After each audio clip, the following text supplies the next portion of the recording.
The story of the pilot, where a woman who Jerry had met out of town asked if she could stay with him. She was going to be in New York for a couple of days and wondered if she could stay with him and what all that meant. I think, we were drawn to it, whoever proposed the idea, because it was the thing that we always were drawn to, were these gaps in society where there was no rules. How do you find this out? How do you ask this? What does this mean? There's no indication. I was rolling. I thought, I love the script. I said, this is hysterical. It didn't resemble anything currently on TV. It resembled more of a feature and a sort of independent feature at that. And independent features were not in vogue at that time. So it was really off the beaten path. We filmed the pilot and actually the next few episodes beyond the pilot, but we certainly filmed the pilot at a studio called Desilu Cahuenga. I spent every single day of all my teenage years in the summer on the Dick Van Dyke Show, which was shot at Desilu Cahuenga. So when I heard that they were going to shoot the pilot episode of Seinfeld there, it was like, I couldn't believe it. It was like, serendipity, the planets lining up. I was very excited that the show was shot on the same stage as the Dick Van Dyke Show. We didn't know it until Carl Reiner, who was also represented by George Shapiro, came by the show and said, this is where I made the Dick Van Dyke Show. And that was like a real kind of twinkly moment. I said, if this show has the kind of success and the kind of longevity Van Dyke had, we'd be very lucky. And the fact that we shot it on that same stage, Stage 8, it was a good luck charm, real good luck charm. What was unique about this pilot, as opposed to the other pilots that were done that season, or pretty much any season, was this combination of the stand-up and the story. He had a dog routine that we wanted to do in the pilot because it was stand-up was interspersed with the action, and we put a dog in. We gave Kramer Kessler, his name was. Right. We gave him a dog, right, specifically so you could do a dog routine. Right. At the first run-through, Rob Reiner was there, and he felt that the stand-up about dogs was really unrelated to what the show was really about. And Jerry agreed, and that night went home and wrote brand new stand-up. We wrote the dog into the show because of your routine. Yeah. The dog is in the pilot for no reason whatsoever now, and did not ever appear again. Kramer's dog was a one-scene wonder. Oh! All right, good dog! All right!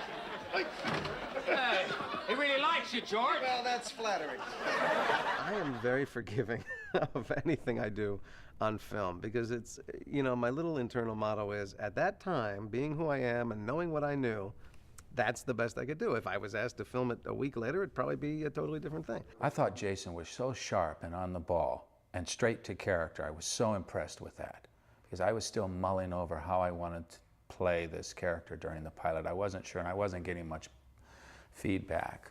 You handle any of that commercial real estate? Well, I might be getting into that. You keep me posted. I'm aware of you. All right, let's go! And Jerry was just really himself. How could I not successfully play this part? Who could say I didn't believe you was Jerry Seinfeld? Not only was I not aware of the pilot episode of the show, but to this day I've never seen it. And I think I'm never gonna watch it. I don't know why, I just feel superstitious. It's like watching a home movie. It's like watching yourself as a kid just running and falling and, spinning around in circles, and it should really have those like holes in it like a home movie has, and that's what it looks like to me.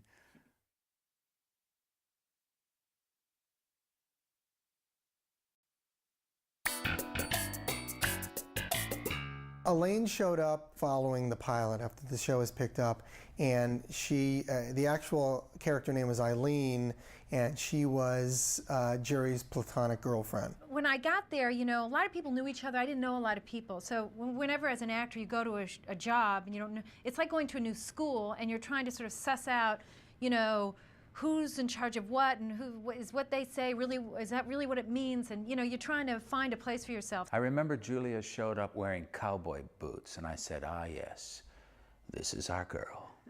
To be truthful, I really didn't like having only one scene in Mail and Bonding, or in any show where I didn't have a lot to do. That was a very difficult thing for me to digest, shall we say. But I remember in that scene, I was eating M&Ms and trying to eat them without cracking the peanut, and Jerry was very impressed. I remember that I was able to bite it without cracking the peanut, and that became a sort of all of this. Even though we were all new and we weren't doing a lot of filling in of stuff yet, certainly in the first couple of seasons of the show, that kind of being able to eat M&Ms and talk about how you're not hungry but you want to go out to eat and stuff, God, it was just yummy. Yeah, it really was. For an actor, it's like delicious. Come on, let's go do something. I don't want to just sit around here. Okay. Want to go get something to eat? Where do you want to go? I don't care. I'm not hungry. We go to one of those cappuccino places. They let you just sit there. What are we going to do there? Talk? We can talk. I'll go if I don't have to talk. We'll just sit there. Okay. The only thing I remember about the Mail and Bonding table read is that Larry David gave me a small tape recorder. He wanted me to secretly tape the table reading because I'm speculating, but I believe Larry David wanted to be able to prove that laughs were got in certain places. And all I remember about the table read was having to hide this small tape recorder in it. We wanted every show to start with the, but we decided that after Mail and Bonding. And I think we tried to make it the Mail and Bonding, but yeah, I've always very big on the uniformity. But there's something, one of the reasons I wanted the episodes to just be the something was because I didn't want writers wasting time on clever show titles. I wanted them working on the episodes.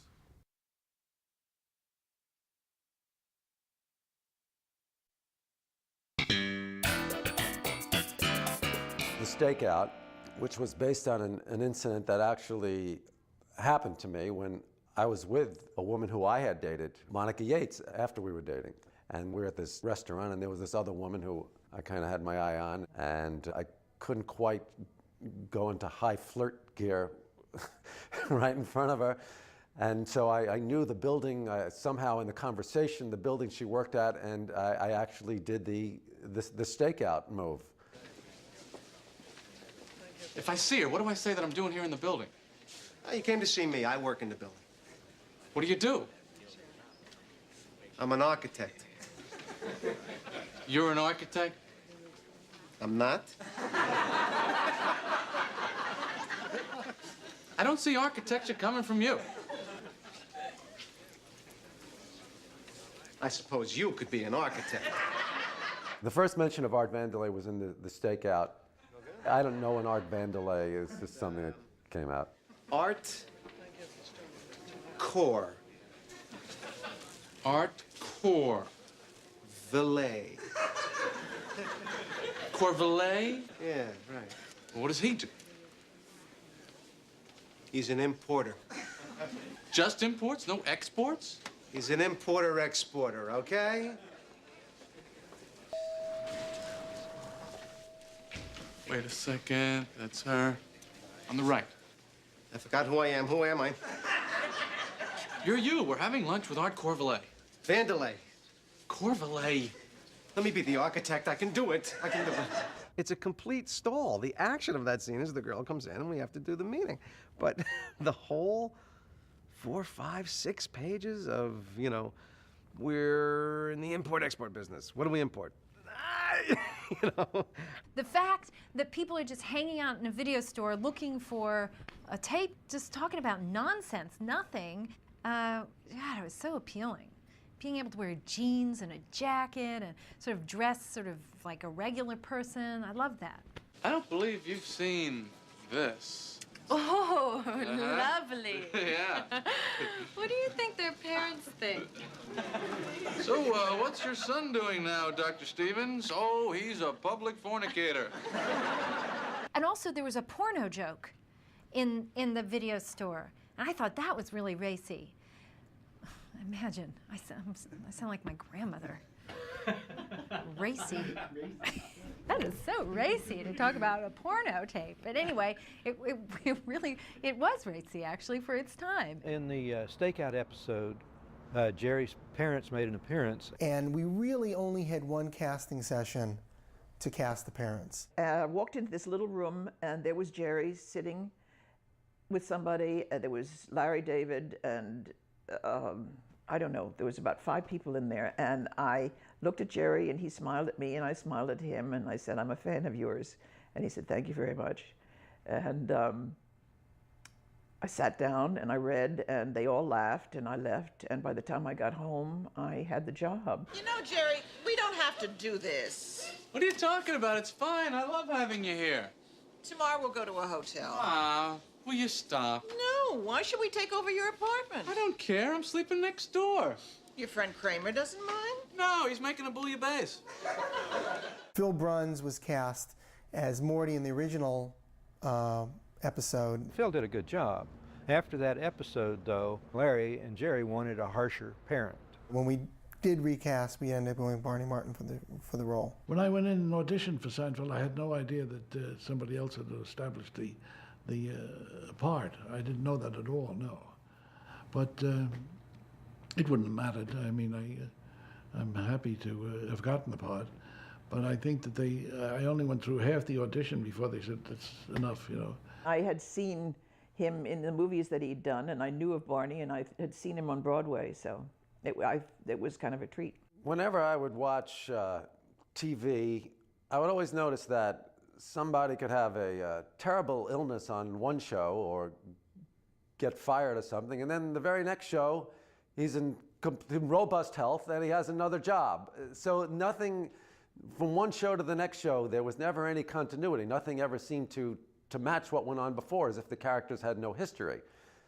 So even very early on, bringing back the woman from the stakeout into the stock tip, I don't remember them breaking up in the stakeout, and there was a woman in the stock tip, so why not make it the same woman? I know that continuity for people it was always important for me, so why not do it? There's no downside of continuity, except of course for people who hadn't seen the earlier episode.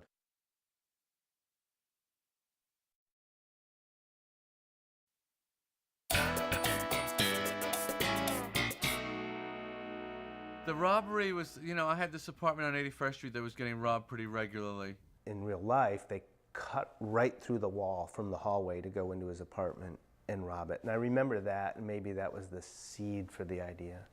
Look, Jerry, I'm sorry. You have insurance, right, buddy? No.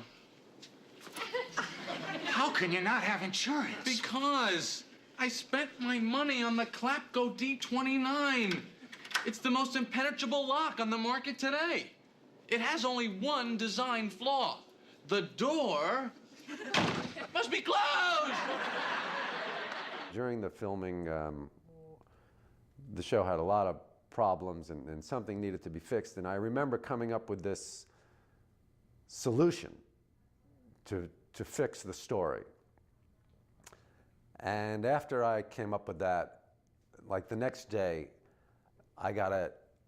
Castle Rock gave me like a $20,000 bonus and said to me, "You're the executive producer if the show gets picked up."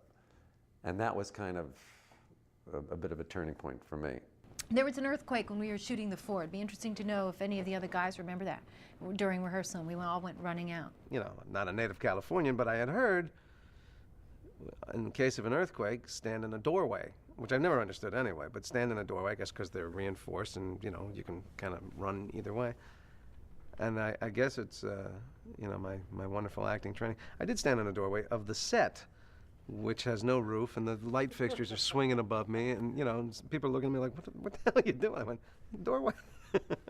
I was on the phone with the head of production at the time, Jeff Stott, with Castle Rock, and we were both in a fairly heated conversation, and we both stopped immediately.